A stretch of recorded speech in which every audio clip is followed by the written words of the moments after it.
लोकांचा प्रतिसाद उमेदवार आहेत 23 उमेदवार रिंगणामध्ये आहेत. खरं तर बिनविरोध व्हायला हवी होती पण ती झालेली नाही. काय कारण आहे? कारणबद्दल जेव्हा आम्हाला कळालं आम्ही आलो आणि भरपूर जणांचे जसं आम्ही संपर्क साधला त्यातल्या त्यात 20 ते 23 लोकांनी त्यांच्या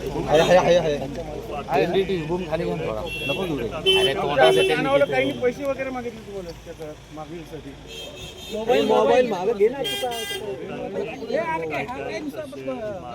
पैशाचं कोणी असं काय बोललं नाही.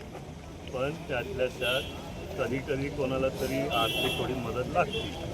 म्हणजे प्रयत्न झालेला आहे. या जे काय अपक्ष राहिले रिंगणात त्यांच्या अपेक्षा त्याच्याबद्दल मी बारामतीकरांना काय आव्हान कराल? बारामतीकरांना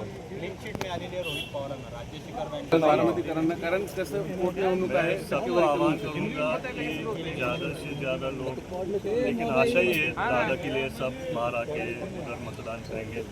और आपको दिख रहा है आज सुबह सुबह भी बहुत इधर लोग आए. बाकी के बूथ पे भी मैंने फ़ोन करके हमारे पोलिंग एजेंट को पूछा. वो सब बोल रहे हैं कि प्रतिसाद अच्छा है, बहुत लोग बारामतीकरांना आवाहन करण्यापेक्षा मी जेव्हा गावोगावी दौरे करत होतो सगळ्यांच्या मनात स्वतःच एक आशा होती की दादांसाठी यावेळेस स्वतःच येऊन तिथं चांगल्या टक्केवारीने मतदान करणार.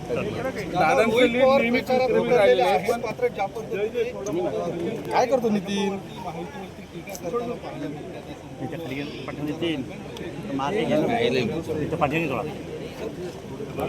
मी सारखं सांगत आलो आहे की जर ते त्यांच्या वतीने प्रचार करत असतील की त्यांच्या वतीने करत आहेत दादांसाठी आमच्या वतीने प्रचार करत आलो आहे आणि आमचे मित्रपक्ष त्यांच्या वतीने प्रचार करत आहेत. त्याच्यामुळे दुसऱ्यांच्या मनात काय भावना ते प्रचाराच्या धर्मात बोलत असतील त्याच्याबद्दल मी नाही काय.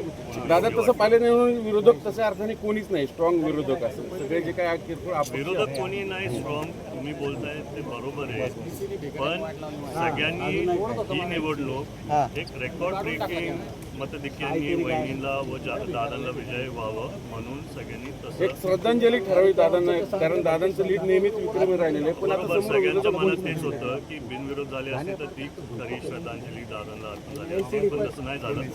म्हणून यावेळेस गावोगावी जाताना पण जिल्हा परिषदपेक्षा प्रतिसाद लोकांचा होता. ते त्यांची भावना मला सांगत होते आणि दादांचं प्रेम सगळ्यांच्या मनात तसं दिसत होतं. या प्रचारात आम्ही तुमचं भाषण ऐकलं. अगदी दादांचे तुम्ही म्हणजे जे आठवणी आहेत उजाळामुळे लोक तुमच्या दादांना बघत होते. मी अगदी आईलं वगैरे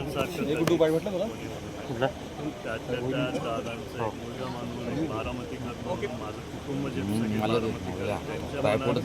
कुठेतरी थोडे क्वालिटीज दादांची दिसत असतील तर ते होणार.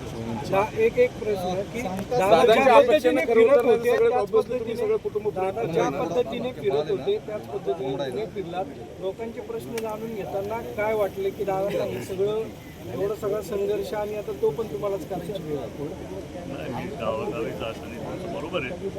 दादांनी अनेक वर्ष कष्ट घेतले आणि बरोबर आहे काय मुद्दे होते आणि खरंच वाटलं नव्हतं की दादा आपल्याला सोडून म्हणजे गेले.